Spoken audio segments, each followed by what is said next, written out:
In the Danish royal family, it is rarely boring.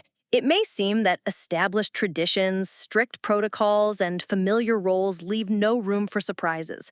But the past few months have shown that the Danish royals know how to surprise, adapt, and even break stereotypes. Let us begin with Prince Joachim, the younger brother of King Frederick. His name has once again appeared in newspaper headlines, and the reason this time is quite unusual. Schackenborg Castle, where the prince lived for more than 20 years with his family, has opened its doors to a popular television project. The Baroque palace, surrounded by gardens reminiscent of Versailles, became the filming location for the Danish version of the program Farmer Wants a Wife. It was there, in the picturesque scenery, that the romantic scenes of the show unfolded. For many Danes, this came as a surprise.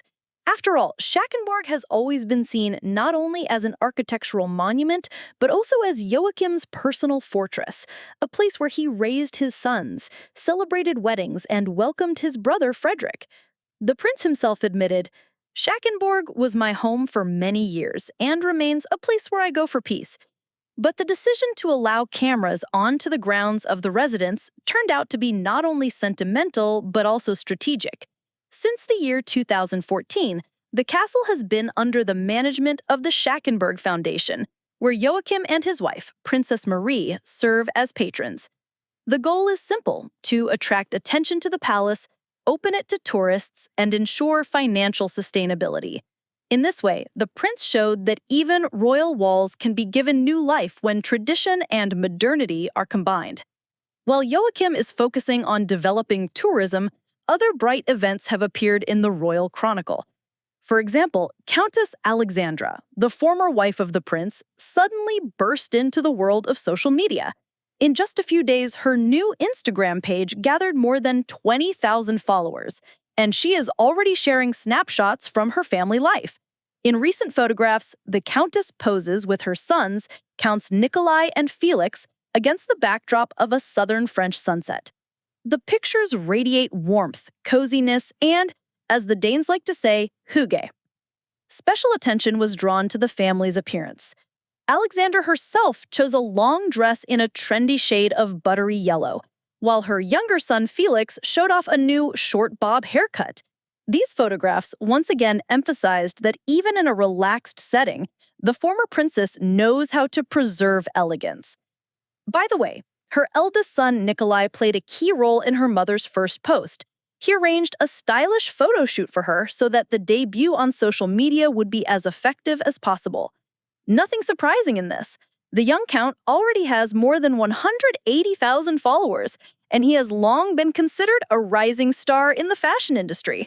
But let's return to the current queen. Mary of Denmark has once again proven why she is called one of the most beloved monarchs of Europe. At a recent working meeting of the Mary Foundation, she appeared in an unexpected image, without makeup, in glasses, and with a simple hairstyle.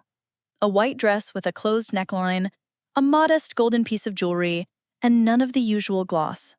The gesture may have seemed small, but it carried deep meaning. The queen wanted to show that for her team, she is not a style icon or an untouchable figure, but a colleague working alongside them. In my opinion, Mary is not just playing the role of queen, she remains a woman close to the people. Moreover, lately she has been breaking traditional boundaries of royal dress more and more often. She appears with bright manicures, wears denim jackets, and experiments with style. By doing so, Mary proves that a modern monarchy can be not only strict, but also flexible. Soon, viewers will witness another significant event. For the first time since the change of the throne, Mary and her mother-in-law, Queen Margrethe, will appear together on an official visit. On the 15th of September, they will go to GeoCenter Møns Klint, a natural complex recently included in the UNESCO Heritage List. The autumn landscapes of the snow-white cliffs will serve as the backdrop for the historic meeting of two queens, a symbol of continuity and unity. Meanwhile, Joachim and Marie, who now live in France, have not forgotten their duties. In the near future, they will take part in a reception at the Danish embassy in Washington, dedicated to veterans. Prince Joachim, who works as an attaché for defense industry affairs, recently addressed his compatriots in a video message on the Day of Remembrance of Danish soldiers. His words about solidarity and gratitude served as a reminder that, despite personal changes, he still remains part of national service.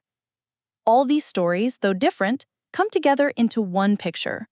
Today, the Danish monarchy is living a new life. Prince Joachim is opening his castle to the public and turning personal memories into cultural heritage. Countess Alexandra is mastering social media and sharing moments of family happiness.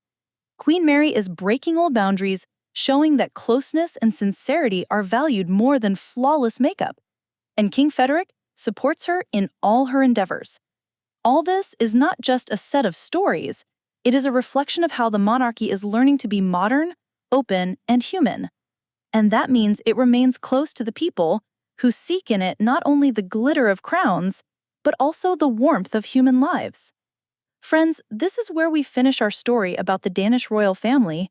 As you can see, monarchy today is not only protocol and traditions, but also a life that feels close to each of us.